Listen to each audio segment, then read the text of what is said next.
मोदी हट गए भाई। अगर ऐसे बढ़िया काम किए होते तो कोई सीएम हटता है क्या? आप भी पूछ लेना कि आपको 1 महीना पहले चुनाव लेगी। ये अब दिमाग की वजह पता नहीं वो क्या कह देते हैं। चुनाव जीतने के कई हथकंडे होते हैं, लेकिन ये हथकंडा चलेगा नहीं। वो अपना मंगलसूत्र नहीं संभाल पाए, दूसरे का कहां से छीनेगा। माननीय हुड्डा साहब की सरकार बनेगी तो पेंशन जो 3,000 है उसको 6,000 करने का, तो 1 लाख अगर कांग्रेस ने कहा है तो निश्चित आएगा। कांग्रेस झूठ नहीं बोलती है और जमीनी राजनीति करती है। अगर कहा तो देंगे वो पैसे। 505 से भी अधिक गांव कैसे कवर कर पाओगे? देखिए, कवर करना कोई दिक्कत नहीं है। 30-30, 20-20 गांव भी रोज करेंगे। और मैं कहना चाहता हूं आपके बीच में, जो हमारे सम्मानित विधायक हैं, इन्होंने इतना कर रखा है, सतपाल ब्रह्मचारी को कुछ करने की आवश्यकता नहीं है। लेकिन फिर भी इनके नेतृत्व में आज भी हमारे देसवाल जी, हमारे भाई इंदुराज जी भालू और चौधरी साहब, जिनका बड़ा पुराना अनुभव है, उनके नेतृत्व में, और आपके यशस्वी विधायक भाई, बड़े भाई सुरेंद्र पवार साहब, हमारे साथी वाल्मीकि जी और श्री पदम प्रकाश दहिया जी, जो बहुत सीनियर लीडर हैं यहाँ के, इनके साथ काम करने में कोई दिक्कत नहीं है और जल्दी से जल्दी ये काम पूरा करेंगे। मुद्दे लेकर जो है मैदान में उतरेंगे, क्योंकि कांग्रेस की 5 और न्याय यात्रा आपने देखी होगी, पढ़ भी लिया होगा आपने, अभी आ जाएगा मैनिफेस्टो साथ की पूरा।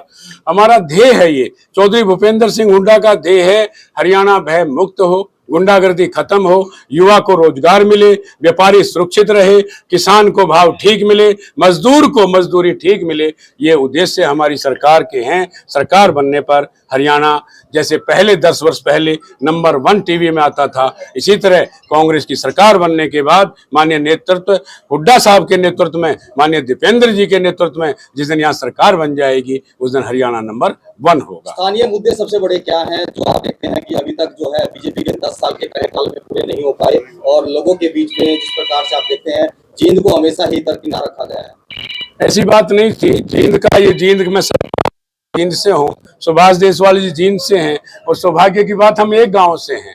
कांग्रेस ने कभी भेदभाव नहीं किया। जब तक कांग्रेस रही, जींद में यूनिवर्सिटी बनी, आपके सामने चौधरी रणवीर सिंह विश्वविद्यालय, और सोनीपत में भी हमारे जो विधायक थे सबने काम किया। लेकिन इनके साथ सरकार ने, भारतीय जनता पार्टी की सरकार ने, भारतीय जनता पार्टी के मुख्यमंत्री ने आपके साथ भेदभाव किया है। और अब भी फिर भी हमारी जो विधायक हैं पूर्ण रूप से सोनीपत के विकास में लगे हुए हैं, और आगे जब देखेंगे इनमें से कई मंत्री होंगे। मैं तो ये सोचता हूँ ये पूरा हुड्डा साहब के साथ जिस दिन मंत्री बनेंगे, सोनीपत का विकास, पूरे लोकसभा क्षेत्र का विकास होगा। ये मेरा तारीख को नामांकन पत्र दाखिल करने वाले हो? 1 तारीख को हमारे कांग्रेस के बहुत वरिष्ठ नेता, जिनका नाम पूरा हरियाणा जानता, पूरा देश जानता है, श्रीमान पूर्व मुख्यमंत्री भूपेंद्र सिंह हुड्डा जी स्वयं उपस्थित होंगे। 11 बजे 1 तारीख को हम नामांकन करेंगे। हरियाणा सरकार के पूर्व मुख्यमंत्री बीजेपी 400 पार का नारा दे रही है और सोनीपत में भी दावा कर रही है बीजेपी की यहाँ कमल खिलेगा। हरियाणा में पहले भी 75 पार का दावा था, आपने देखा, आपने पूछा भी होगा उन लोगों से। ये दावे नहीं चलते हैं। दावा तो उन्होंने किया था 15 लाख रुपए अकाउंट में आ जाएगा, आया किसी के आज तक? सरकारी नौकरियां देंगे। आज हरियाणा में 2 लाख सरकारी नौकरियों के जो पद थे वो आज खाली है। बीजेपी कैंडिडेट का विरोध हो रहा है, लेकिन बीजेपी कैंडिडेट ये बता रहे हैं कि ये कांग्रेसी है जो विरोध करवा रही है।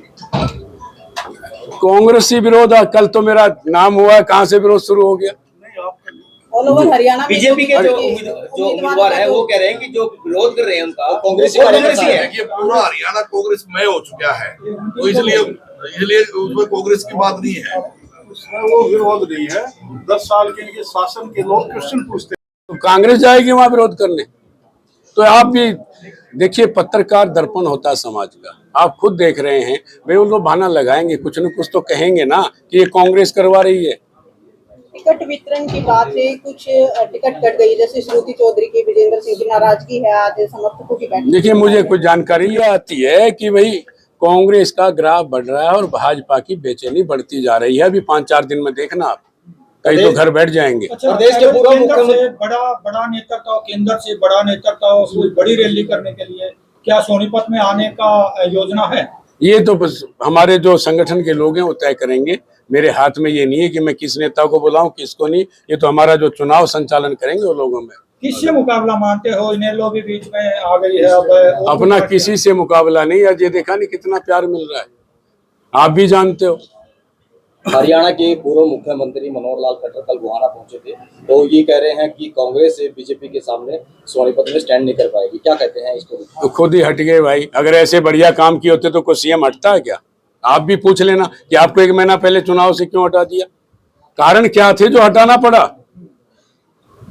अभी 2 दिन पहले जो मोदी जी ने कहा है कि कांग्रेस आएगी तो मंगलसूत्र के ऊपर उनका बयान है, उसके बारे में आप क्या कहना है?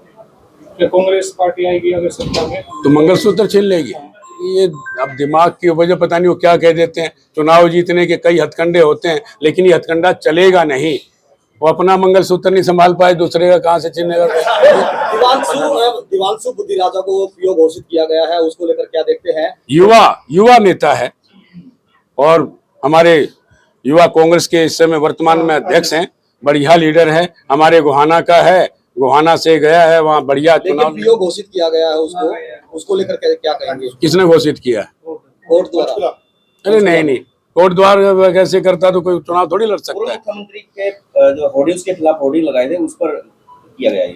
ये तो सरकार है, कुछ भी लिख दे, मुकदमा करा दे। संघर्षशील था, सरकार के खिलाफ बोलता था, इसलिए अब मुख्यमंत्री के खिलाफ जो लड़ रहा है कुछ तो करेंगे, मुकदमे कराएंगे, कुछ और कराएंगे, तो चलता रहता है राजनीति में। कल गोहाना के अंदर खट्टर जी ने कहा कि अगर कांग्रेस से सरकार आती है तो वो 1-1 लाख रुपए जो महिलाओं के खाते में डालेंगे, तो वो जो है ब्यौरा कांग्रेस अगर देती है महिलाओं को तो उससे सरकार को वो बर्डन पड़ेगा, उसके बारे में क्या होगा? माननीय हुड्डा साहब की सरकार बनेगी तो पेंशन जो 3,000 है उसको 6,000 करने का तो सेंटर के चुनाव तो सेंटर के चुनाव उन्होंने 15 लाख का हिसाब दे दिया क्या? कहाँ गया वो पैसा? 15 लाख रुपए चुनाव से पहले डाल रहे थे।